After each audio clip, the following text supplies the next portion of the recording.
मिनश्शैतानिर्रजीम बिस्मिल्लाहिर्रहमानिर्रहीम अल्हम्दुलिल्लाहि रब्बिल आलमीन वल आक़िबतु लिल्मुत्तक़ीन वल जन्नतु लिल मुवाहिदीन वन नारु लिल मुल्हिदीन वस्सलातु वस्सलामु अला अशरफिल अंबिया वल मुरसलीन व खातिमिन नबीना अल मुलक़्क़ब बिताहा व यासीन व मौलाना अबिल क़ासिम मुहम्मद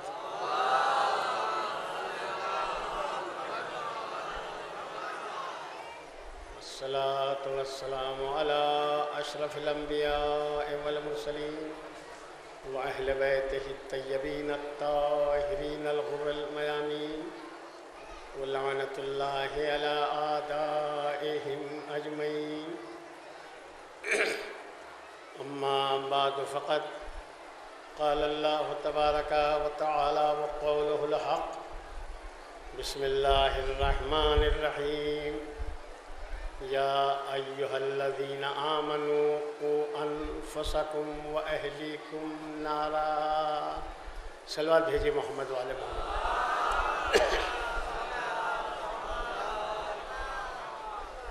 ये मुसलसल मजालिस अज़ा और उसमें आपका इन्हिमाक और आपकी ये शिरकत आपके लिए यकीनन एक अजर और सवाब का बाइस है। यह आपकी एक वो इम्तियाज़ है जो पूरी दुनिया में आपको मुमताज़ करता है।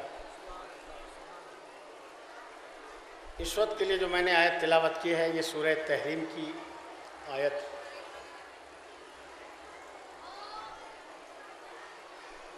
मेरा मौजू इस वक्त तरबियत औलाद है, जिसके ज़ैल में मैं आपसे गुजारिशात करूँगा।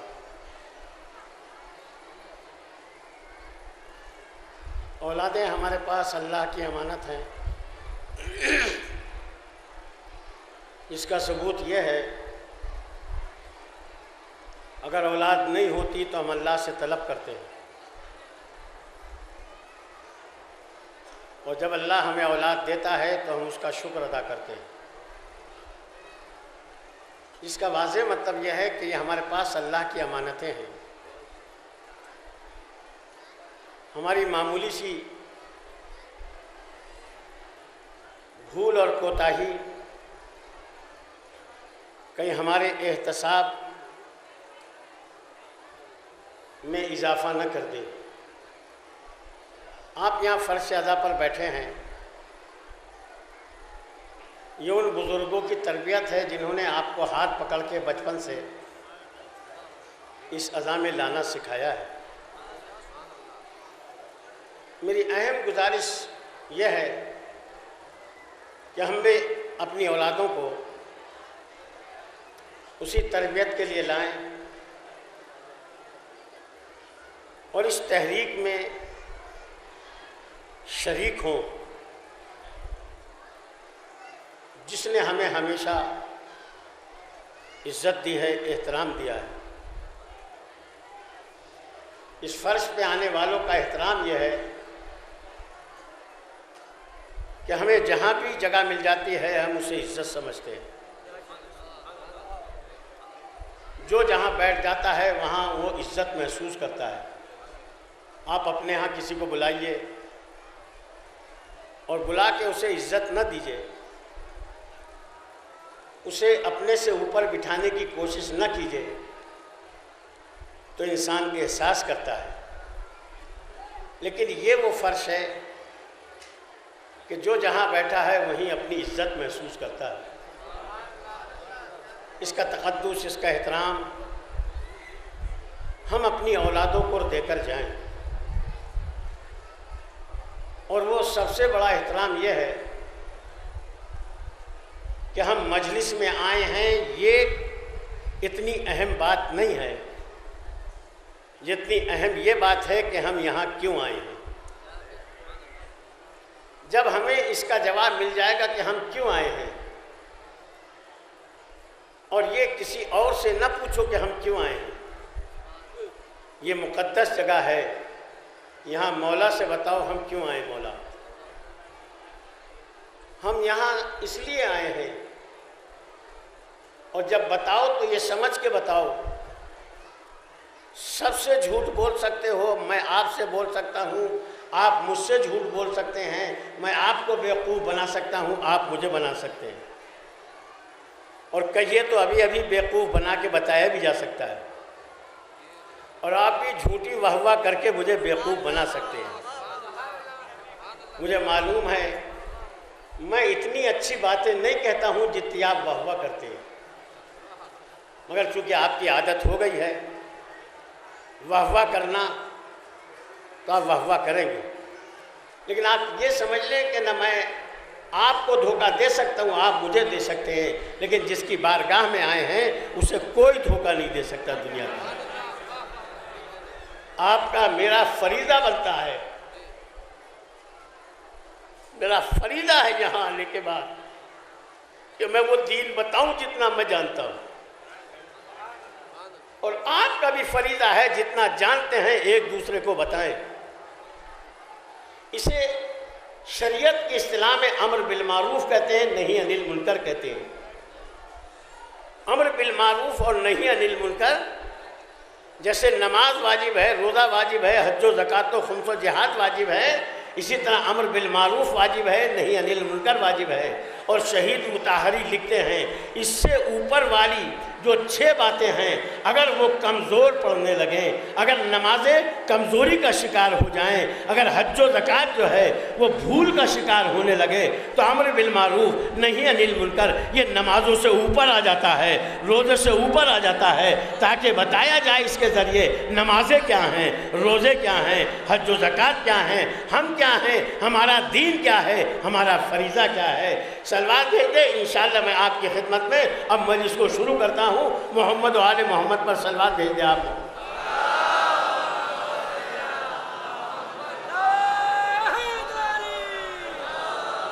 एक बात मैं आपसे और गुजारिश करना चाहता हूँ, सलवात की जगह मजलिस में कोई दूसरी चीज़ नहीं ले सकती। सलवात आप वक्त बेवक्त, मौका बेमौका, जब आपका दिल चाहे बीच में भेज सकते हैं। सलवात ही वो चीज़ है जो आले मोहम्मद का एक ऐसा हक है, जब आप भेजते हैं तो सीधी बराह रास्त अहले बैत तक पहुंच जाती है।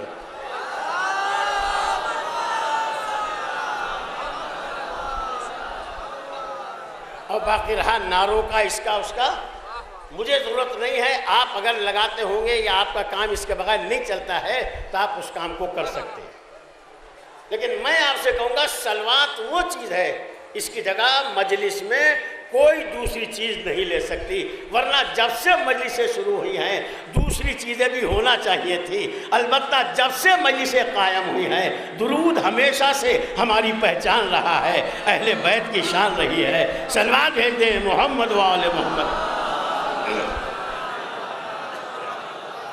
और एक बात और बता दूँ, जो ज़्यादा नारे लगते हैं जिसके मजलिस में, वो अपने साथ ये सारा प्रोग्राम लेके आता है। तुम इधर बैठना, तुम उधर बैठना, मैं उधर बैठूंगा, वो इधर बैठे, और गोया ऐसे होता है जैसे छप्पर चढ़ाए जाते थे ना गांव में, और मिलके लोग छप्पर चढ़ाते थे, ऐसे आज जाकिर की मजलिस को लोग चढ़ाने की कोशिश करते हैं अपने तरह तरह की बातों से। आयत सूरह तहरीम की है, मैं आपके सामने शुरू करता हूँ। एक सलवात यहाँ से वहाँ तक शुरू करने वाली भेजे, जैसे हमारी मजलिसें शुरू होती है।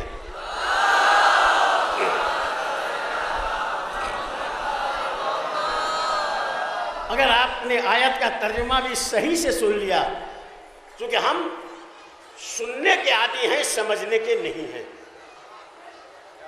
और मौलवी वो मौलवी नहीं है जो आपको सुना के समझा न दे। अगर मौलवी समझाने पे आता है तो कब्र के अंदर लेट जाते हो तब भी समझा देता है तलकीन पढ़ के, इस्मा इफ़म। अगर खाली सुनना काफ़ी होता तो उसके बाद इफ़म ना होता, सुन ले और सुन ले समझ ले, तभी ये तेरे काम तलकीन आने वाली है। अगर खाली तूने सुनी और समझा नहीं तो ये तलकीन तेरे काम नहीं आएगी। ऐसी ये मजालिस अगर खाली सुनी है और समझी नहीं है तो जैसे बेहाल अपनी बस्तियों से आए थे उससे भी बदहाल आप यहाँ से वापस जाएंगे। ये जुमला आपको चुप करने वाला है, और चुप आप इसलिए हैं, मैं कामयाब हुआ हूँ जो मैंने बात आप तक पहुँचाई है। मेरी माएँ बहनें सुने इसे, जिस जोश और जज्बे से वो यहाँ आई हैं, अगर यहाँ से कुछ समझ के नहीं गई, कुछ लेकर नहीं गई, इफ़्फ़त व पाक दामनी में इजाफा करके नहीं गई, तो जो लाई थी वो भी यहाँ खोकर गई हैं। प्रोग्राम की इससे बड़ी नाकामी नहीं हो सकती कि यहाँ आने के बाद आदमी जो घर से लेके आया है ना वो भी खो के चला जाए। बड़ी जिम्मेदारी है आपकी, बहुत सख्त जिम्मेदारी है। मैं आपसे अर्ज़ करूँगा, आहिस्ता आहिस्ता आपसे गुजारिशात करूँगा, न चीखूँगा, न मैं चिल्लाऊँगा, न आपको परेशान करूँगा। ये तो मैंने आपसे ज़रा थोड़ा सा ऊंचे लहजे में कह दिया है। अब अगली मजलिस मेरी बहुत आहिस्ता आहिस्ता होगी ताकि जो मैं कहूँ वो यही रह जाए।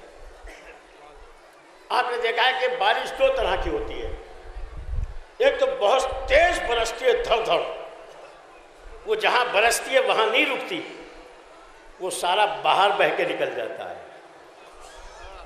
लेकिन जो आहिस्ता आहिस्ता झल्ला पड़ता है, झिन झिन पिन पिन होता है, वो जहाँ बरसता है वहीं रह जाता है। मैं अपनी मजलिस किसी बाहर वाले के लिए नहीं पढ़ रहा हूँ, मैं सारी आपके लिए पढ़ रहा हूँ, मैं सारी बात आपसे कह रहा हूँ। लिहाजा मेरा एक एक जुमला आप तक पहुँचना भी चाहिए और आपके जहनों तक रहना भी चाहिए। आइए, हम में कुछ तो वो हैं जो बाप बन चुके हैं, कुछ वो हैं जो बनने वाले हैं। ठीक है, यही सिस्टम है। जो बेटा यहाँ बैठा है उसे ये बात पता होनी चाहिए कि अगर मेरा बाप न बनता तो मैं बेटा न बनता, और अगर मैं हमेशा बेटा ही रह गया और बाप न रहा तो मेरी नस्ल जो है वो चलने वाली नहीं है। क्या इरशाद होता है? बिस्मिल्लाहिर्रहमानिर्रहीम, या अय्युहल्लज़ीना आमनू, ए ईमान लाने वालों। ईमान लाने वाले कौन हैं? आप हैं या नहीं हैं? थोड़ा थोड़ा यूँ करते, बस कोई ज़रूरत नहीं ज़्यादा। आप ईमान वाले हैं या नहीं हैं? बात जब बढ़ेगी जब आप बता देंगे। नहीं है तो मुझे उससे कुछ कहना भी नहीं है, क्योंकि आयत उन्हीं से कह रही है जो साहिबान ईमान हैं। और जब साहिबान ईमान कहा जाता है तो खाली औरतें ऊपर बैठ के खुश ना हो कि हम तो इसमें शामिल ही नहीं है। जब या अय्युहल्लज़ीना आमनू कहा जाता है कुरान में तो इससे मर्द और ख़वातीन दोनों मुराद होते हैं। या अय्युहल्लज़ीना आमनू, ए ईमान लाने वालों, आप हैं या नहीं हैं? देख लें, मुझे जिद नहीं है कि आप हैं, लेकिन ये मत समझो कि आप नहीं हैं तो कोई दूसरा है। अगर हैं तो बस आप ही हैं। साहिबान ईमान है तो आप हैं, तो फिर ये बात किससे कही जा रही है? आप ही से ना। आपसे मतलब ये आगे वाले 8-10 आदमी नहीं है या स्टेज वाले, वहां तक।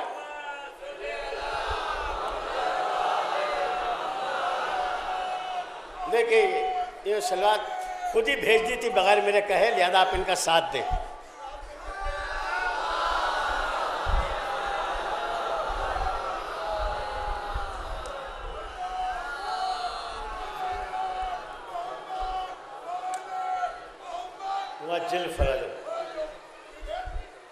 ए साहिबान ईमान, इसका मतलब हम साहिबान ईमान हैं, तो ये बात हमसे कही जा रही है। ये सब जितने यहाँ हैं, जो यहाँ नहीं आए हैं, इधर उधर मसरूफ़ हैं, ये सारी बात हम सबसे कही जा रही है। मैं इस पर जोर इसलिए दे रहा हूँ, ये मेरे बयान की बुनियाद है। या अय्युहल्लज़ीना आमनू, ए साहिबान ईमान। फिर पलट के कहता हूँ मैं, या अय्युहल्लज़ीना आमनू, ए अली वालो, ए अहले बैत वालो, ए अली के गुलामों, जिसकी दरगाह पर तुम आए हो, तुम्हें उसके तकद्दुस का वास्ता, तुम ही साहिबाने ईमान हो। लिहाजा ये बात तुमसे कही जा रही है, ए ईमान लाने वालों, अनफुसकुम व अहलीकुम नारा, तुम अपने को और अपनी औलादों को जहन्नम की आग से बचाओ। मैं इस पर जोर इसलिए दे रहा हूँ कि हो सकता है मेरे बाद या मुझसे पहले या कोई और कल तक अभी बहुत से जाकिर आएंगे, वो एक हाथ घुमा के आपसे कह दे माशाअल्लाह आप तो जहन्नम में जा ही नहीं सकते। ये मैंने कुरान की आयत पढ़ी है, किसी की रिवायत नहीं पढ़ी है कि ये हमारे यहाँ है और हमारे यहाँ नहीं है। या अय्युहल्लज़ीना आमनू क़ू अनफुसकुम व अहलीकुम नारा, ए ईमान लाने वालों,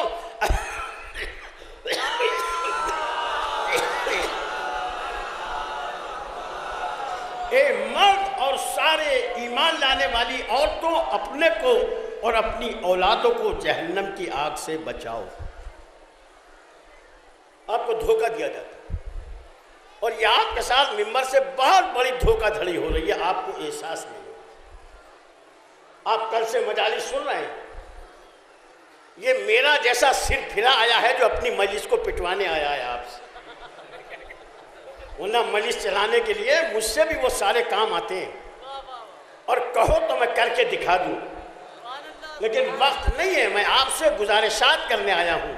अब ये हमारा आखिर वक्त है, न अपने को चलाने का है न चमकाने का ये वक्त है, बल्कि ये वक्त आखिर है। बस ख्वाहिश है तो एक है, या तो यहाँ पर आते हुए आखिरी हो जाए या यहाँ से उतरते हुए आखिरी हो जाए। मैं काहे के लिए ये सब करूँगा? मुझसे जाकिरीन कहते, क्या आपको लगता नहीं है कि आपकी कोई तौहीन कर देगा? इससे बड़ी इज्जत क्या होगी कि मुझे आपने अपने से ऊपर बिठाया है। अब रह गया वो इज्जत जिसे आप कहते कि इज्जत, यानी मजलिस नहीं चली तो तौहीन हो जाएगी। तो मेरा एक जवाब सुन लो, मुझे वो इज्जत बिल्कुल नहीं चाहिए जिसके जहन में दीन की इज्जत ना हो, मजहब की इज्जत ना हो, अहले बैत की इज्जत ना हो। मैं ऐसे बेइज्जतों से इज्जत लेके क्या करूँगा?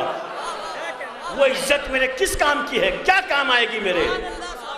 और आप बहुत ज़्यादा तौहीन कर सकते हो तो आइंदा ना बुलाओ, बस इसके अलावा आपके हाथ में कुछ नहीं है। एक मजलिस के लिए साल भर इंतज़ार करूंगा कि यहाँ बुलाएंगे, ये क्या गारंटी है कि मैं अगले साल जिंदा रहूंगा या नहीं रहूँगा?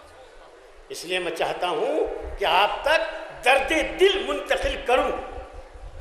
मेरे दिल में दर्द है और खुदा से दुआ करता हूँ, खुदा आपके दिल में भी वो दर्द पैदा कर दे, ये दर्द पूरी कौम के दिल में पैदा हो जाए, ताकि ये दर्द आपको मजबूर करे। इसलिए अगर बीमार है आदमी और उसके तकलीफ नहीं होती है तो वो इलाज की तरफ नहीं जा सकता।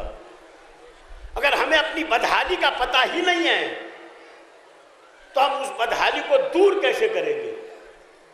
हमें आने वाले खतरे का इल्म ही नहीं है तो हम अपने को उस खतरे से कैसे बचाएंगे? अल्लाह की मोहब्बत है अपने बंदों से, वो ये कहता है कि अपने को और अपनी औलादों को जहन्नम की आग से बचाओ। एक बात।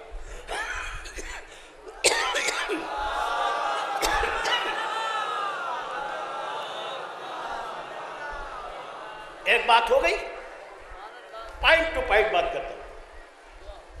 दूसरी बात यह है, सुने आप, मर्द और खवातीन और सब सुने, जवान सुने खुसूसन, अगर कोई आग के जहन्नम के खतरे से बच सकता है तो आप हैं, वो आप हैं। दूसरे में ये सलाहियत ही नहीं है कि बच सके, कोई बच सके उसमें सलाहियत नहीं है आपके अलावा। अगर आप चाहेंगे तो बच जाएंगे, दूसरा चाहेगा भी तो नहीं बच सकता है। जो अली को नहीं मानता वो बचेगा कैसे?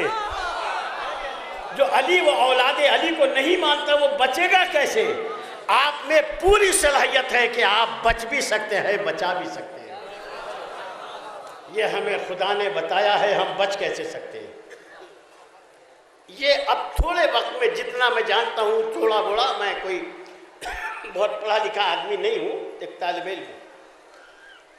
ये मेरी अब यहाँ से जिम्मेदारी है, मैं आपको कैसे बताऊं कि कैसे बचा जाता है। आप बच सकते, बस पता नहीं मेरा जुमला आप तक पहुंच गया कि नहीं, कि आप ही बच सकते हैं। आपसे बल्कि नहीं जो यहाँ बैठे हैं, जहां भी हैं, हम पूरी कायनात में, दुनिया में हम ही में ये सलाहियत है। एक बात, और ये हुक्म खुदा है। ये क्या है? हुक्म खुदा है, और ये शरीयत का फैसला है, दीन का फैसला है। खुदा किसी को वो हुक्म नहीं देता जो कोई इंसान न कर सके। पहुंच गया जुमला? देखिए, एक तो बगैर सलवात के पहुंचा है, इसलिए थोड़ा सा कुछ लग रहा है कि कम।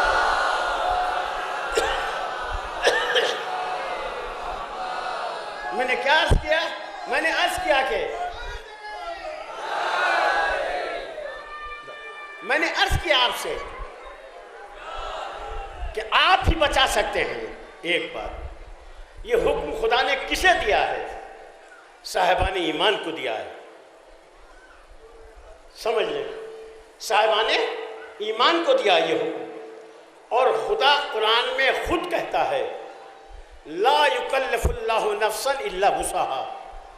हम किसी को उससे ज़्यादा तकलीफ नहीं देते जितना वो ना कर सके।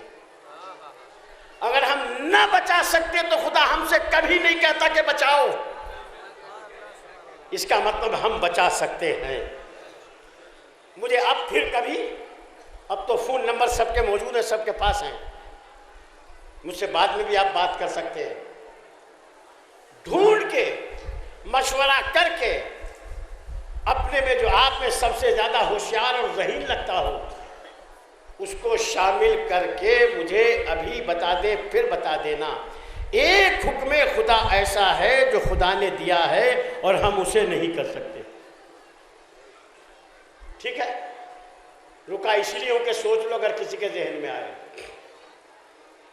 मसलन नमाज नहीं पढ़ सकते, नहीं पढ़ते और है, नहीं पढ़ सकते और है, दोनों में फर्क है।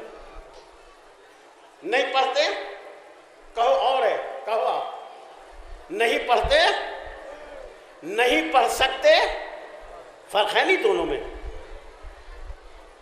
आप कहें कि हम नमाज नहीं पढ़ सकते तो सवाल का हक तो मुझे भी है कि क्यों नहीं पढ़ सकते? क्यों नहीं पढ़ सकते?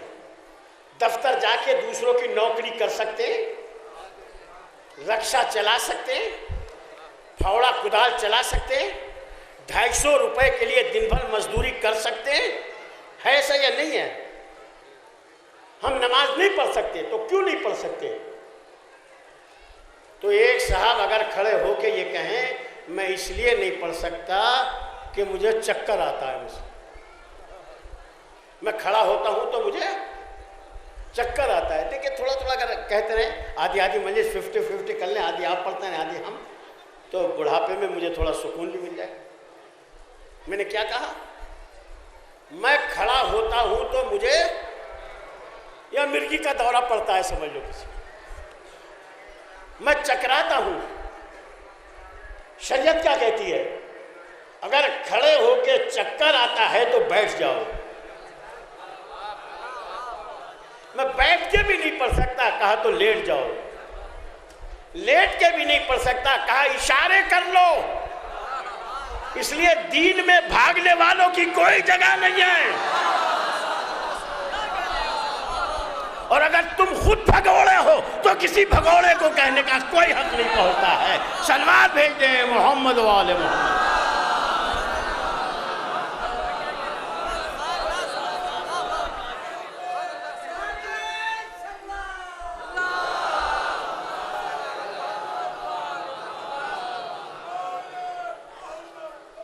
भाई साहब तशरीफ रखिए। मैं वुजू नहीं कर सकता, मैं वुजू, तो दीन क्या कहता है? का तयम्मुम कर लो। गुस्ल नहीं कर सकता, तयम्मुम कर लो। जिस दीन में बदले वुजू व गुस्ल तयम्मुम रखा हो, सोचो वो दीन आपसे कितना प्यार करता है। वो अपने अहकाम से परेशान करना नहीं चाहता, अल्लाह आपको अपने से जोड़ना चाहता है। यही एक बंदे की बड़ी क्वालिटी है। मैं रोजा नहीं रख सकता, आ गया बस माह श्याम, मैं रोजा, तो जो रख सकता है वो, जो नहीं रख सकता है वो, दोनों कुरान में बता दिए, वो कुरान में बता दिए। पहले पारे का आखिरी देख लेना आप, जहाँ रोज़े का हुक्म है, कुतिबा अलैकुमुस सियाम, उलमा भी मौजूद है। जो रख सकता है वो कौन है, जो नहीं रख सकता वो कौन है? अब आप मुझे तीसरा बताओ वो कौन है? जो नहीं रख सकता कुरान ने बताया, जो नहीं रख सकता वो भी बताए। अब उसके अलावा जो नहीं रखता वो कौन है? भगोड़ा। क्यों नहीं रख सकता है? तो जिस शरीयत में, अब मसला यहाँ आता है, मैं गुजारिश करता हूँ यहाँ से थोड़ा सा चैनल बदल रहा है, और वो इसलिए ताकि अगर कोई साहब सो रहे हो तो उन्हें उठा दे, क्योंकि अब बात दूसरी हो रही है, ताकि अधूरी न रह जाए। एक सलवात भेजे कान में पढ़ते बराबर वाले।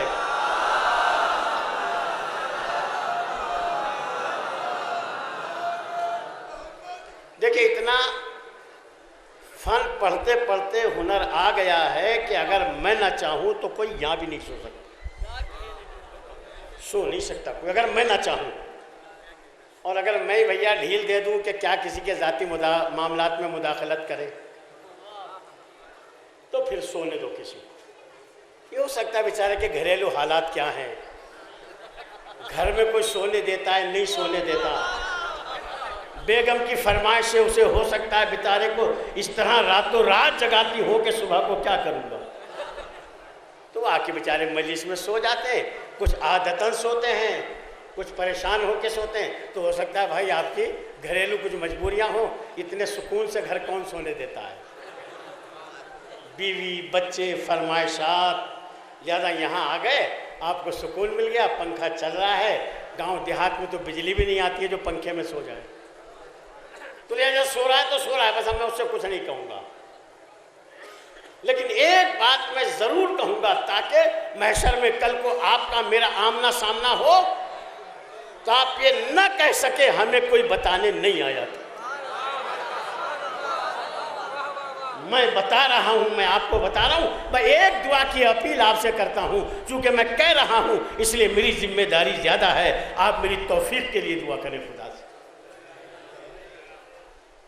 अब मैं आपसे कहता हूं, एक हुक्म खुदा ढूंढ के बताइए कि आप नहीं कर सकते, और वो दीन हो और वो हुक्म खुदा हो। ये जहां से आता है कि हम नहीं कर सकते ना, और दीन उन्हें टेढ़ा और मुश्किल दिखाई देता है हैं? ये दीन टेढ़ा नहीं होता, ये हमारी कारस्तानियां होती हैं, ये दीन के साथ हमारी छेड़छाड़ होती है। हम दीन का टाइटल ऊपर से लगा के और उसे दीन बनाना चाहते हैं, वो दीन होता नहीं है। अभी मैं कई बातें आपको बताऊंगा, वो दीन नहीं होता है। देखा आपने हमारे यहाँ जिसको मजहबी बनाना होता है, हम क्या करते हैं, उसे थोड़ा सा मजहब से भीख मांग लेते हैं, सहारा। मतलब शादी होनी है, अब इस शादी को हमें इस्लामी शादी बनाना है, तो हम क्या करेंगे, एक 5 मिनट हदीस किस्सा पढ़वा देंगे किसी को बुला के। वो गलत पढ़ेगा सही पढ़ेगा, इससे कोई मतलब नहीं है। क्यों मतलब नहीं है? शादी पे लाखों लाख खर्च करेंगे, हदीस किस्सा वाले को अगर बहुत कूदे तो 500 रुपये दिखा देंगे। यही किसी मोतबर आलिम से पढ़वाते 5000 दे देते। कमल साहब हम पे कहाँ, जो लाखों लाख खर्च करेंगे 500 उनके पास नहीं है। ये दीन नहीं है, ये दीन का कार्टून बनाया है तुमने। हम नहीं कर सकते। क्यों नहीं कर सकते? तवज्जो देंगे। दीन मुश्किल है या आसान है? बोलो आप बताओ, मैं फिर बताऊं आपको। आसान है, वाकई आसान है दीन। वाकई दीन जो है वो इतना आसान और इतना सीधा है जैसे नाक की सीध। ये टेढ़ा कहाँ से बनता है? जहाँ से हमारी कारस्तानियाँ शुरू होती हैं। और जहाँ से हम उसे टेढ़ा करना शुरू कर देते वहाँ से टेढ़ा हो जाता है। देखिए आपने कहाँ कहाँ दीन को टेढ़ा बनाया, कहाँ कहाँ बनाया। मैं आपसे पूछना चाहता हूँ, शादी आसान है या मुश्किल है?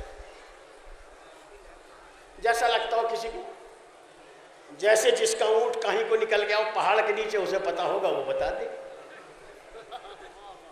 शादी आसान है या मुश्किल है? क्यों हकीम साहब? आसान है। देखा हकीम साहब बता रहे आसान है, लिहाजा इनकी शादी बड़ी आसानी से हो गई होगी। और सबकी हो सकती है अगर इस्लाम से पूछ के करें।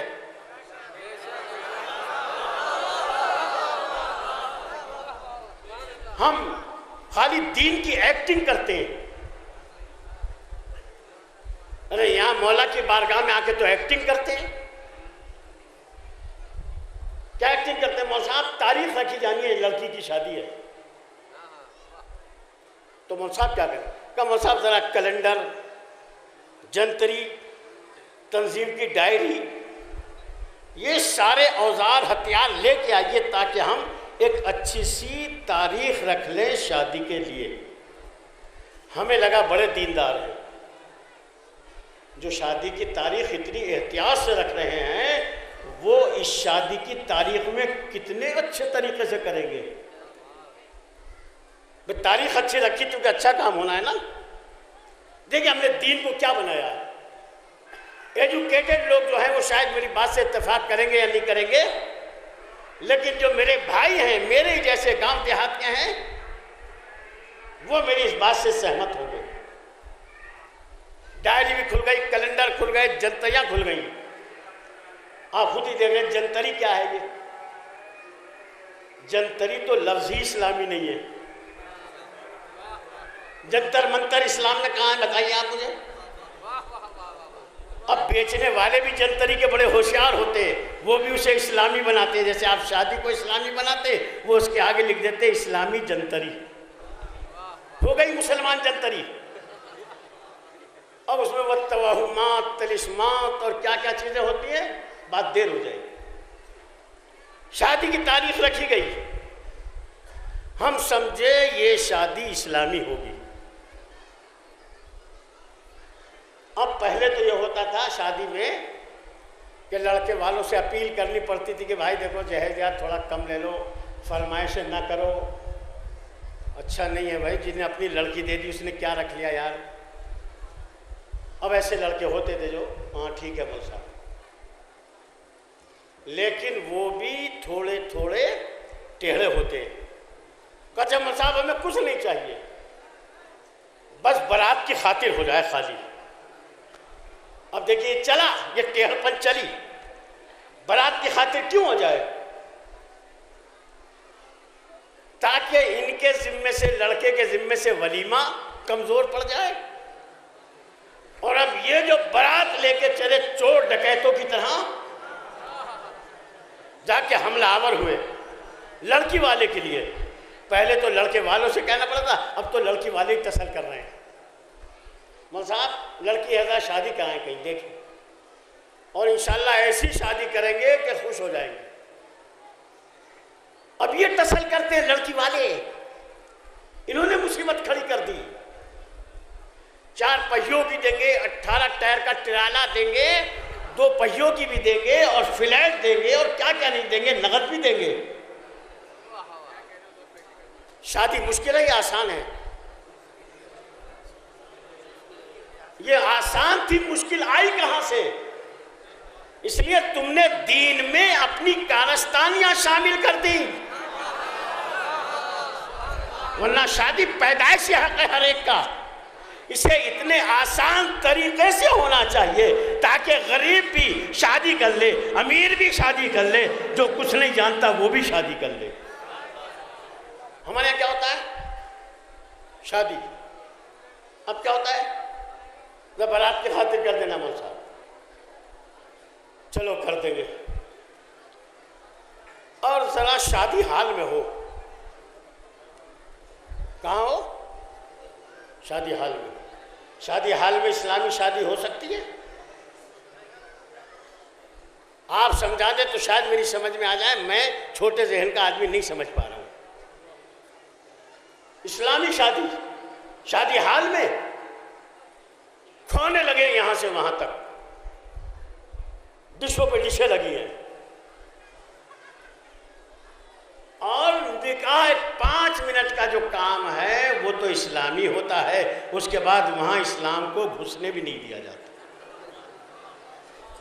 पहला तो ये होता है, चलो शादी है, मर्द चले, मर्द का काम तो थोड़ा बेचारे का उन्हीं कपड़ों में भी चल जाता है जो 8 दिन पहले एक शादी में पहन के गए थे, ला के उतार के फिर रख दिए, फिर दूसरी शादी में चले गए। मर्दों को इतनी फुर्सत ही नहीं है कि ये वही पहन के आ गए जो पहले पहने थे। खवातीन का मसला अलग है, दूसरी शादी है तो कैसे चले जाएं वही कपड़े पहन के। अब मर्द औरतों की फरमाइशों के तले पड़े चीख रहे, करा रहे। और अब ये मर्द क्यों चीख रहे हैं? इसलिए कि ये भी दाढ़ी मूछ की औरतें ही बन गए, बज़ाहिर मर्द दिखाई देते हैं। सलवार भेज दें मोहम्मद वाले मोहम्मद।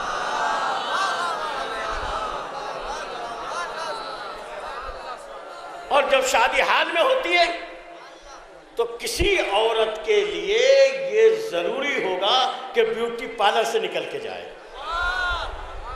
ब्यूटी पार्लर 20,000 में भी होता है, 5,000 में भी होता है, 2-2.5 हज़ार में भी होता है, और वो डेंटिंग पेंटिंग करके ऐसा बना देते हैं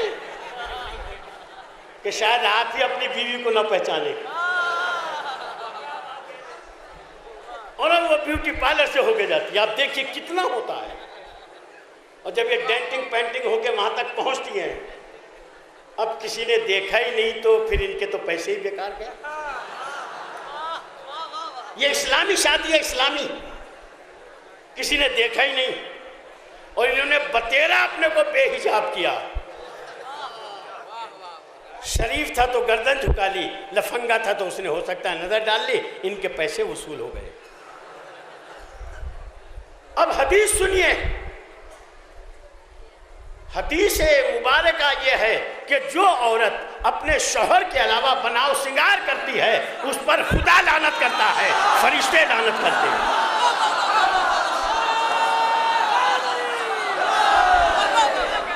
जो शौहर के अलावा दूसरों के लिए बनाव सिंगार करके बाहर निकलती है, फरिश्ते लानत करते हैं, अल्लाह लानत करता है, मोमिनीन लानत करते हैं। अभी एक ही रुख हो रहा है, कभी औरतें मायूस हो जाए। मैं आपसे अर्ज करूंगा, ये क्यों होता है?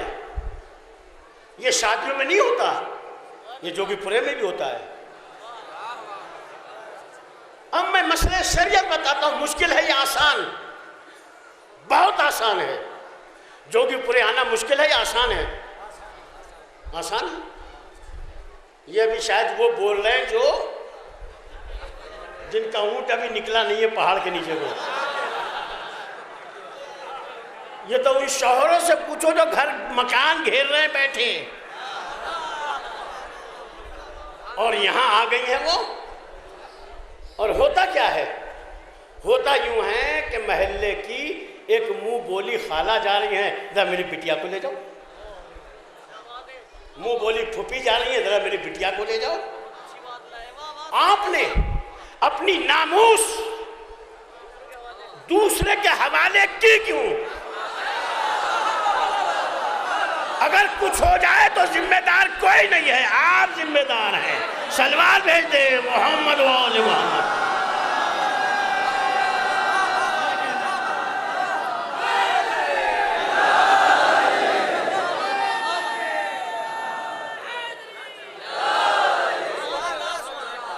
अब मैं बताता हूं मुश्किल है या आसान है। हराम है उस औरत पर घर से निकलना अगर अपनी इफ्फत और पाक दामनी के साथ यहां तक न आ सके। और अगर उसे पहले से घर से चलने से पहले मसला बता रहा हूं मैं मसले भी बता देता हूं। अगर जो जाकिरों को शिकायत हो जाती है तो मजलिस में साहब मसले बताते हैं, क्या दीन चलेगा, खाक बचेगा, बताइए। ऐसा हो चुका है। हमने एक ज़माने में अपना ट्रेड बनाया था, 2, 4, 5 मसले बयान करते थे। क्या ये देखिए आप, ये क्या यार दीन बचेगा, ये तो खतरे में है, ये तो मसाइल बयान कर रहे हैं। सारा दीन बचाने के लिए मौला ने ज़रबत खाई थी, फातिमा ज़हरा ने अपना शिकम जख्मी कराया था, हसन हुसैन ने शहादतें दी थी। समझो, आप समझो। अगर पहले से ये मालूम है मुझे घर से चलने से पहले कि वहाँ मैं जाके औरत बेपर्दा हो जाएगी, अगर उसे पता है तो हराम है, और जब हराम है तो ये सफ़र मासियत कहलाएगा, फिर यहाँ आके उसकी नमाज कसर नहीं होगी, पूरी पढ़नी पड़ेगी। ये गुनाह का कफ़ारा नहीं है। कभी सोच लें चले बेपर्दा पढ़ लेंगे पूरी, नहीं, गुनाह अपनी जगह गुनाह है। तो जहन्नम की आग से कैसे बचाएं? दो चीजें जान लो, वाजिब और हराम। हम पे वाजिब क्या है, हम पे हराम क्या है, हम इन दो चीजों को पहचान लें, हमारे लिए बचना आसान हो जाए। और ये शादी में हर जगह आप ख्याल रखें, शादी हो गई, आप शरीक होंगे, खाने लगे हुए, अगर हम जैसा कोई बेचारा बैकवर्ड मौलवी, उसने कहा जी हम खड़े होके तो नहीं खा सकते, हमें कुर्सी मंगा दी। अरे यार ये तो मुल्ला ने दो कुर्सी, यार ये तो ऐसी करते हैं। अब साहब खाने लगे, अब देखिए मंजर देखिए अब क्या होता है। कहा चलो भाई खाना शुरू। अब जो शुरू की आवाज आई, अब तो चले लोग। तो ये लोग नहीं लग रहे थे, ऐसा लग रहा था जैसे बरसीन के खेत में घोड़े घुस गए। गांव देहात के मेरी तरह आदमी है, देखा अगर घोड़ा बरसीन के खेत में घुस जाए तो क्या होता है, बस इसकी प्लेट, उसका चमचा, उसका डोंगा, एक अजीब हड़गामा है, हड़बोंग है। ऐसा लगता है ये शुरूफा नहीं आए हैं। अगला जुमला नहीं कहना चाहता, सब खेत में घोड़े खा रहे हो। क्यों? तुमने इंसानी इक़्तिदार और वैल्यूज को पामाल किया है। खड़े होके मत खाओ, हदीस में है रोजी घटती है, और तुम्हें अल्लाह ने ऐसा बनाया भी नहीं है। कोई जानवर ऐसा नहीं बनाया, बैल भैंस गाय, कि वो बैठ के खा सके,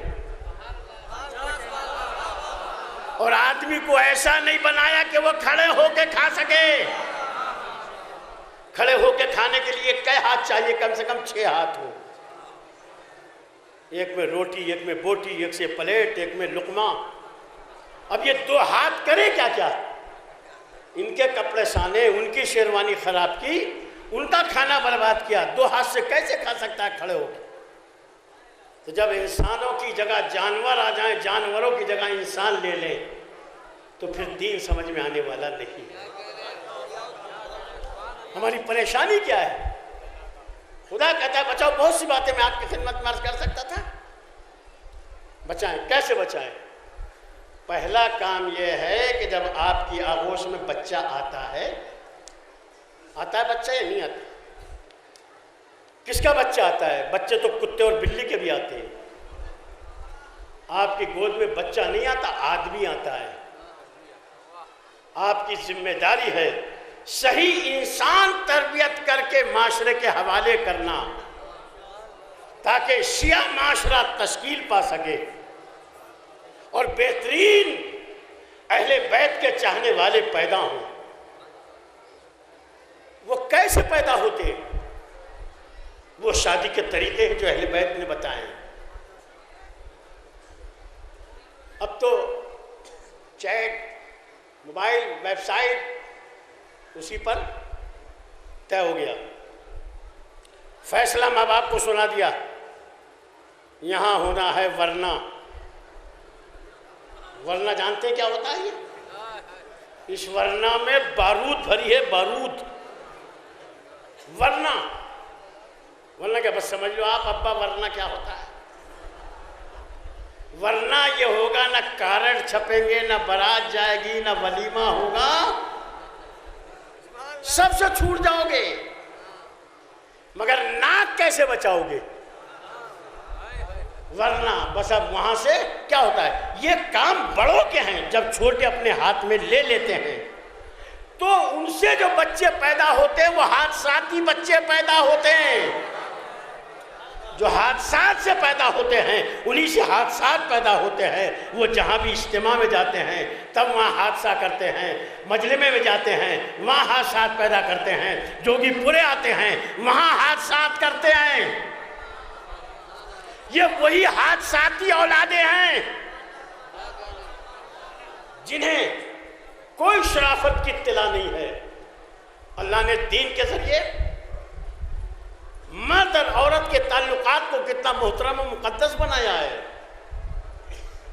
कुछ वो हैं जिनसे आप निकाह करना भी चाहें तो नहीं कर सकते, हराम है। कुछ वो हैं जिससे जायज रखा है। निकाह से पहले जो भी है कोई, या तो वो आपकी बहन है, बेटी है, बहू है, सुन रहे हैं, जो भी है, कोई बेटी है, माँ है, बहन है, अगर मेरी है तो आपकी भी है वो। लेकिन जो लफंगे होते हैं वो नहीं सोचते,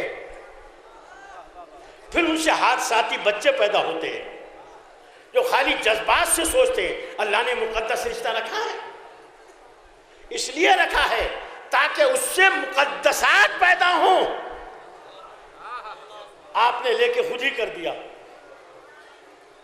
बताया भी नहीं, हो गया, पता चला वो भी गई, अच्छी खासी जोगीपुरे गई थी, पलट के नहीं यही कहाँ गई। ये क्या हो रहा है सर? ये बनामे मौला हो रहा है, इसलिए हम आपसे कह रहे हैं ना करो खुदा और रसूल के वास्ते। अल्लाह ने जो मुकद्दस तरीका रखा है उससे करो। अब जो औलादें पैदा होंगी वो खाली जज्बातें नहीं होंगी, जज्बाती नहीं होंगी, बल्कि वो होशो हवास से होंगी। वो आपकी भी इज्जत करेंगी, आपका भी एहतराम करेंगी वो। अब मैं आपको बताता हूं, जो गुनाह से बचना चाहता है खुदा उसे गुनाह से बचाता है। ये अल्लाह की जिम्मेदारी है कि बचाए, और बचना नहीं चाहते तो कोई नहीं बचा सकता। आपने जनाब यूसुफ का किस्सा सुना है? कहां तक बचाता है खुदा? क्या इससे संगीन हालात हो सकते हैं? हजरत यूसुफ अलैहिस्सलाम नबी हैं। जुलेखा से ज्यादा खूबसूरत यहां कोई औरत नहीं है। वो जनाब यूसुफ के लिए सारा माहौल तैयार करती है। इम्कानी सारे रास्ते बंद कर दिए। मेरी माओ बहनों सुनो, सारे इम्कानी रास्ते बंद हैं बचने के लिए। कुरान कहता हम्मत बिही व हम्मा बिहा, वो यूसुफ पे झपट पड़ी। अगर यूसुफ अपने रब के बुरहान को न देख लिए होते तो वो भी झपट जाते। अब यूसुफ ने अपना काम किया। उसने 7 ताले लगाए थे। अगर एक ताला मिस हो जाए तो दूसरा, वो हो जाए तो तीसरा, 7 के मिस होने का इम्कान नहीं था। यूसुफ उससे बच के अल्लाह की तरफ को चले। सामने ताला था। यूसुफ ने कहा परवरदिगार तेरी तरफ आना मेरा काम है, बचा लेना तेरा काम है। अभी गए थे कि ताला टूट के गिरा। खुदा हादी है, हिदायत लोगे तो जरूर हिदायत करेगा, उसका काम हिदायत देना है। यूसुफ ने बचाया, अपने को अल्लाह ने बचा लिया। उस मुकद्दस दास्तान को कुरान में सूरह यूसुफ की शक्ल में नकल करके हमें क़यामत तक के लिए दस्तावेज बता दी गई है। सलवात भेज दे मोहम्मद व आले मोहम्मद।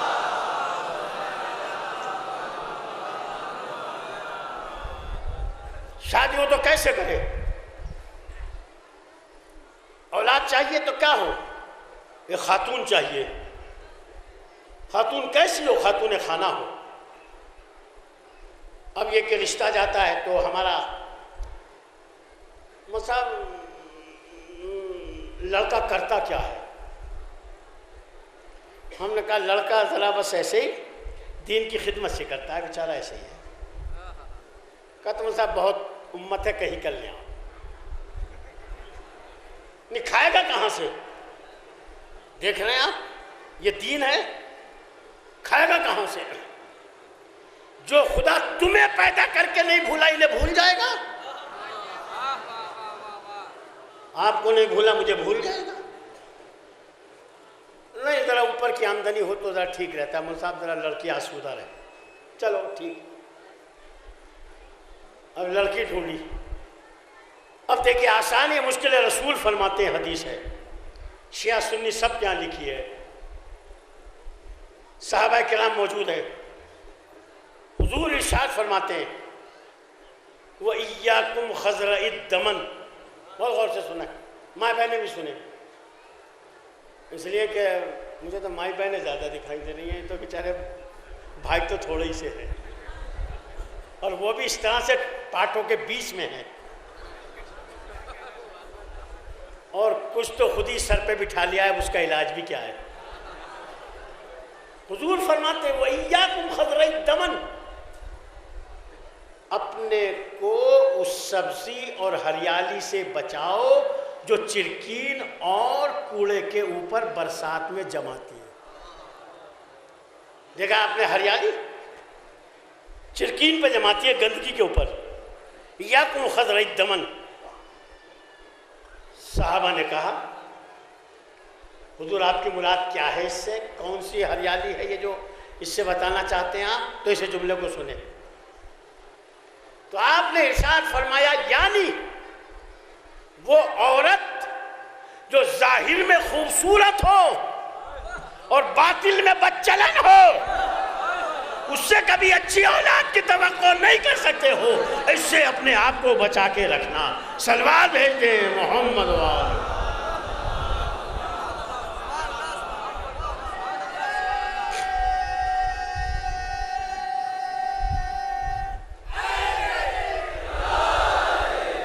लड़का बौना भी हो तो जरा निकलती भी हो इतनी। अब देखें हमने हाल क्या कर दिया है। हमारी परेशानी का हल किसी के पास नहीं है।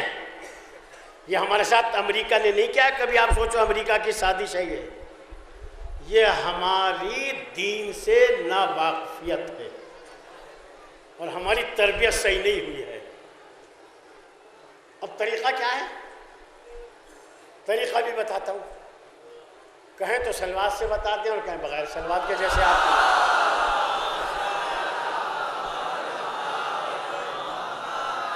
अगर अपनी शान के मुताबिक बेजाम मर्द हैं भाई।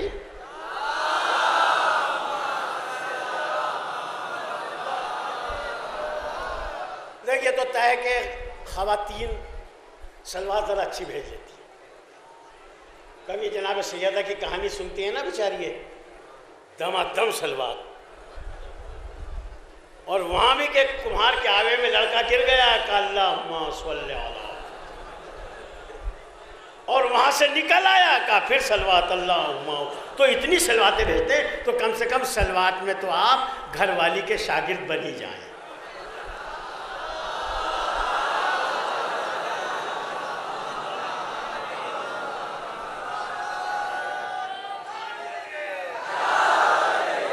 तो खातून बताता हूँ, फख्रे कायनात बीबी खदीजतुल कुबरा रसूल के घर में 25 साल अकेली रही। रसूल के अर्द में कितने दिन, कितने होते हैं 25 साल? 25 साल तक अकेली बीबी खदीजा रही रसूल के घर में बहैसियत शरीक हयात। कोई शादी नहीं की जब तक बीबी खदीजा रही। चैलेंज है, मैं ज़्यादा चैलेंज करता नहीं हूँ मगर ये तारीख से साबित। 25 साल अकेली रही, कोई दूसरी बीवी नहीं आई जब तक खदीजा रही। ये कमाले खदीजा था या कमाले रसूल? ये बीबी खदीजा का कमाल था कि वो जब तक रही दूसरी औरत का ख्याल ही नहीं आने दिया, शरीके रिसालत बन के रही। रसूल बीबी खदीजा के इंतकाल के बाद फिर तो तू चल मैं चल, शादियाँ शादियाँ। 9 तो उस वक्त मौजूद थी जब रसूल का विसाल हुआ है। ये कमाले खदीजा था कि जब तक कहीं रसूल को ख्याल ही नहीं आने दिया किसी औरत का। क्यों? ये शरीके हयात थी। इनके बाद तो बस खाली औरतें ही औरतें थी। अब औरतें कैसी होती है ये तो आप जानते ही हो, रोज पल्ला पड़ता ही रहता है आप। और कैसी होती है औरतें? और तो औरतें होती हैं जिस खदीजा ने अपनी सारी दौलत रसूल के कदमों पे डाल दी। और बाकी कैसी होती है? शौहर को मुस्तकिल टार्चर रहता है, तुम्हारे घर में जब से आए देखा ही क्या है, रोटी पे रोटी रख के नहीं खाई तुम्हारे घर, सारे ठाट अब्बा के यहाँ थे। खवातीन के सारे ठाट अब्बा ही क्या होते हैं, शौहर के आते ही तो ये थी वो। और तो सभी ऐसी थी। दूसरे शहजादी फातिमा सलामुल्लाह अलैहा,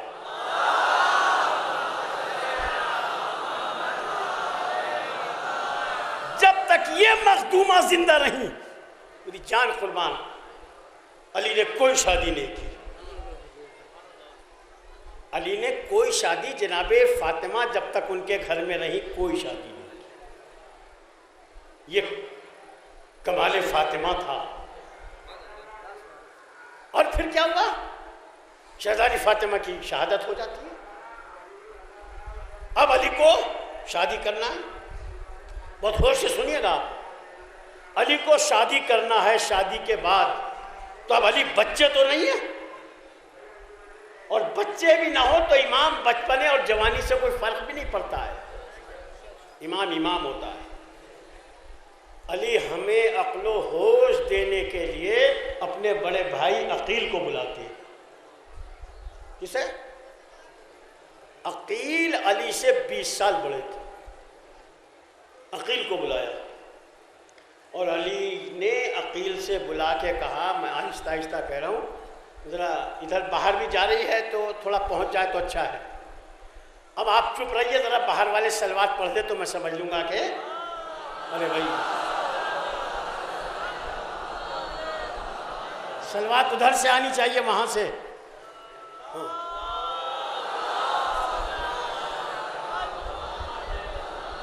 अब दोनों मिलके भेज दें आप।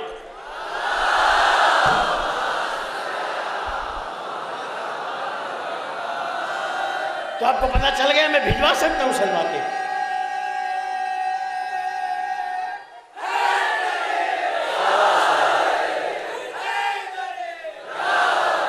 इनकी भी सलवात का जोर टूट जाएगा इंशाल्लाह, भी शादी नहीं होगी। तो अली अपने भाई, सुनो सुनो, अली अपने भाई अकील को बुलाते हैं और कहते हैं कि मुझे एक खातून खाना चाहिए है। क्या चाहिए? अपने ख्यालात और अफकार को ज़रा जमा करके सुने इसको पूरे अकीदे के साथ। अकील कितने पढ़े लिखे, कितने भी जानने वाले हों, मेरा अकीदा है आपका भी कि अली से ज़्यादा कुछ नहीं जानते। अकील अली से ज़्यादा कुछ जानते? अगर जानते तो वही इमाम ना होते। अकील कितने भी हों, अली से ज़्यादा नहीं जानते ना। बस इतना कहा, भाई आप शजरे अरब के माहिर हैं, एक ऐसी खातून बताओ जिससे बहादुर बच्चा पैदा हो,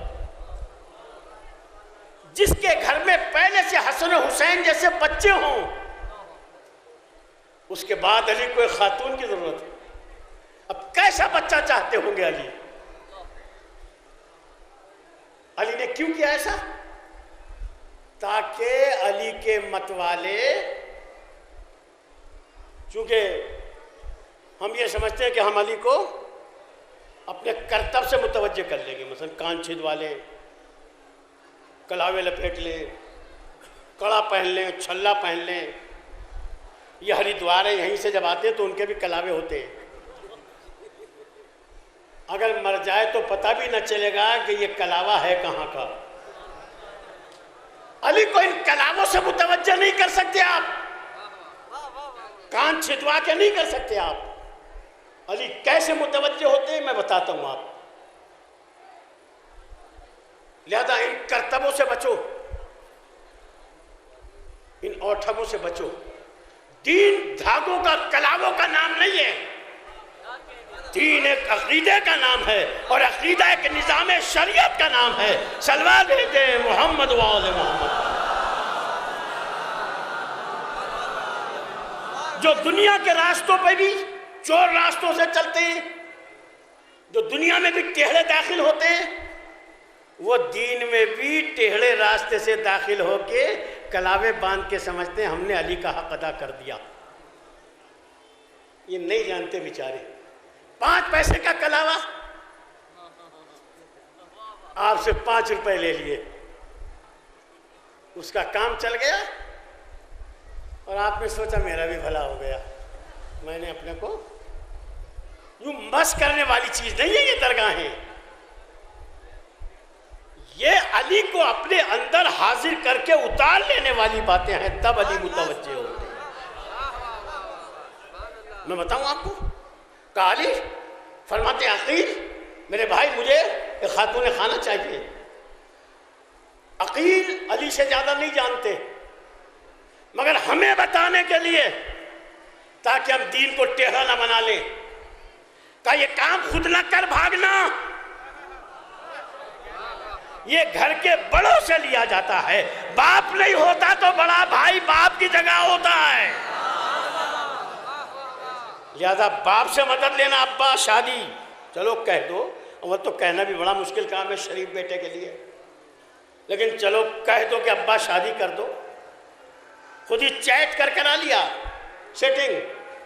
अली कहते हैं नहीं, ये काम बच्चों का खेल नहीं है, ये अच्छी औलादे पैदा करने का एक तरबियती जरिया है जिसे शादी कहा जाता है, ताकि इंसान निकल के अच्छे आएँ। और हसन और हुसैन के बाद भी जिस बच्चे की ज़रूरत है अली को, वो अब्बास है, और अब्बास उसका नाम है जो हसन और हुसैन के भी काम आते। ठीक है, समझ गए? तो अली को कैसे मुतवज्जे करें, कैसे करें? अच्छा आपको देर तो नहीं होगा? अच्छा अगर देर हो भी गई है तो मैं हटूंगा, दूसरा आ जाएगा। लिहाजा मुझे ही थोड़ी देर रहने दो ना, यहाँ सलवात भेज दे मोहम्मद वाले मोहम्मद पर। कोई जहमत तो नहीं हो रही ना आपको? तो आप भी कुछ करो यार, मिलके करेंगे दोनों।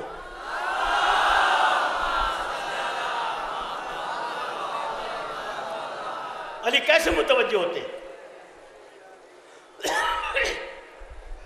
पहले तो हमें मौला के बारे में सोचना चाहिए कि अली तलवार के आदमी नहीं थे। अली बिल्कुल नहीं, अली तलवार के आदमी नहीं थे। तलवार तो उन्होंने जब चलाई जब दुनिया ने उन्हें मजबूर कर दिया और इस्लाम की ज़रूरत बन गई। और अली के हाथ में जब वो तलवार आ गई जिसे जुल्फ़कार कहते हैं, ये वो तलवार थी जो अल्लाह ने दी अली को। फिर इस जुल्फ़कार के जरिए जो अली ने खुद तलवारें बनाई, अली ने भी तो तलवारें बनाई थी, वो लोहे की नहीं थी, वो किरदार की तलवारें थी। अली ने जो तलवार बनाई वो मीसा में तम्माह थे, वो माली के अशरफ थे, वो सलमान फारसी थे, वो हुज़ैफा थे, वो मिक़दाद थे, वो अबू ज़र थे। ये तलवारें अली ने बनाई। कैसी थी ये तलवारें? ये अली के साथ साथ चलती थी, ना अली से आगे बढ़ जाती थी, ना वक्त ज़रूरत अली से पीछे रह जाती थी। जहां अली होते थे वहां ये तलवारें होती थी और ये अली ने बनाई। जब इनमें से कोई तलवार टूटती थी तो अली कमल पकड़ लेते थे। हम आप कौन हैं? हम भी अली की तलवार बन सकते हैं, आज भी जरूरत है। अमेरिका पुकार रहा है निकल के आओ अली की तलवारों, दाइश पुकार रहा है निकल के आओ अली की तलवारों। है कोई? निकलो नसरुल्लाह, निकलो खामनाई। ये मलंगों के बस का काम नहीं है, ये काम उन तलवारों का है जो अली के साथ अली को पहचान के चलती थी। सलवार भेज दे मोहम्मद वाले मोहम्मद। ये दीन की कमर में खंजर है मलंगियत। अपने बच्चों को बचाओ। बच्चे ऐसे नहीं कि आप किसी के भी हवाले कर दें। एक दिन एक बुंदा पहन के आया, दूसरे दिन दूसरा आ गया, तो अच्छा प्यारा सा लगा जरा बच्चा, बेदाढ़ी का था। इसलिए कि औरतें जो अच्छी लगती हैं ये जेवर पहन के, इसलिए कि दाढ़ी नहीं होती। अगर दाढ़ी के साथ ये बुंदे आप पहन लो तो कितने बुरे लगोगे, आपको नहीं लगता कुछ? मूंछों पे बुंदे पहन लो, कानों में, वल्लाह क्या लगोगे, कार्टून। आदमी नहीं, रास्ते से चले कुत्ते भी भौंकेंगे इन पर। इसलिए कुत्तों ने भी कहा देखे दाढ़ी मूछ के जिनके कानों में बुंदे हों। इसलिए अली की तलवारों को पहचानो। जब अली की एक दो तलवारें टूट गई, जब मालिक अस्तर शहीद हो गए, अम्मार यासिर शहीद हो गए, अली ने अपनी कमर को हाथों से पकड़ लिया और पकड़ के खुदा की बारगाह में फरियाद करके कहा, बार इलाह, जब मुझे इनकी जरूरत थी तूने मुझे इनसे ले लिया। लगता है आपको मालिक अस्तर जिंदा है? यही लगता है कि कहीं होंगे। इसलिए अली को मुतवज्जे करने का जरिया ये कलावे नहीं है, धागे नहीं है। उल्टे सीधे जरिए मत करो।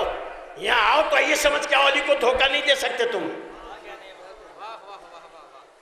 अली कैसे मुतवज्जे होते? मीसम की दुकान पे पहुंच जाते थे। अली क्या मीसम कलावे बांधते थे, मन्नतें मानते थे, डोरियां बांधते थे कि मौला मेरे पास आ जाए? नहीं, छोटी सी एक दुकान थी खोका, कोई बड़ा शोरूम नहीं था कि टिरकों से माल आता था। एक छबड़ा रखा रहता था, उस पे अली का चाहने वाला बैठा रहता था। मीसम बुलाने नहीं जाते थे, मौला खुद आ जाते थे। तो अली को मुतवज्जे करना है तो करने का तरीका है, ये उल्टी सीधे धागे बांधना, वहां पर्चियां लिख के लटकाना, उन्हें पढ़ लो तो आपको क़य आ जाएगी उन पर्चियों पे लिखा क्या होता है। मैं बताता, मिंबर का तक़द्दुस माने है। लड़कियों की तरफ से लिखे हुए पर्चे मैंने खुद देखे, मौला मेरी शादी इनसे हो जाए। अरे मौला से क्या ताल्लुक़ इसका? मौला ने तो खुद अकील से कहा था। आप भी घर में कोई बड़ा नहीं रहा, मौला मेरी शादी उससे हो जाए। वो लड़का कह रहा मौला मेरी शादी उससे हो जाए। अरे मौला इस काम के लिए रह गए भाई? ये तो तुम्हारे माँ बाप कर सकते हैं ना। सोचो कहां तक गिर गए हो। तुम्हारी वापसी मुश्किल दिखाई देती है। आते थे मिशन की दुकान पर, आके बैठ जाते। आपको कैसी लगती है वो दुकान जिस पे अली बैठे हो? यहां मौला के नहीं घोड़े के कदम है। मिशन की दुकान पे अली के कदम भी होते थे, अली का सारा वजूद भी होता था।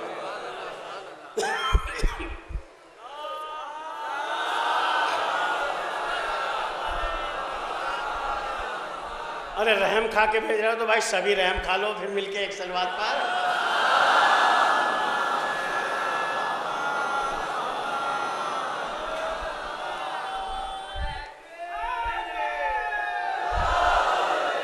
एक दिन मौला मीसम की दुकान पे आए। मीसम ने कहा मौला थोड़ा सा काम है, अभी आता हूं। आ गए। अब देखिए उस वक्त भी ऐसे रहे होंगे कि मौला भी मानते होंगे और चक्कर भी देना चाहते होंगे। वो आया और आने के बाद कहा, उन्हें देखा दुकानदार नया बैठा है आज। उसने छोटा खुटले सिक्के जितने सब चला दो आज। कहा खजूरें चाहिए थी। कहा कितने की चाहिए? मतलब जो भी दिरहम थे, उन्होंने कहा कि ये हैं मेरे पास।